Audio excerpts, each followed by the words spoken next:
Ang ating simpleng ulam for today recipe ay dinuguan. Magigisa lang tayo ng bawang at sibuyas at saka natin ilalagay ang karne ng baboy. Hahaluin lang natin rin ng bahagya at saka naman tayo maglalagay ng tubig. Tatakpan lang natin at pakukuluan hanggang sa lumambot yung ating pork.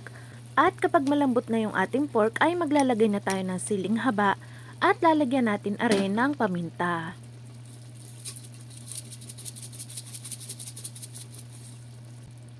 At kaunting asin. At para hindi agad masira yung ating dinuguan ay maglalagay tayo ng suka. At pakukuluan laang natin Kapag nakulo na ay unti-unti nating ilalagay yung dugo ng baboy.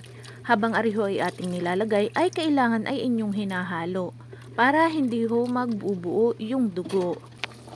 At kapag kagarning parang kulay chocolate na at nakakulo na ng maigi ay okay na ho Pwede nyo nang iserve with mainit na kanin. Follow and subscribe for more budget friendly recipe.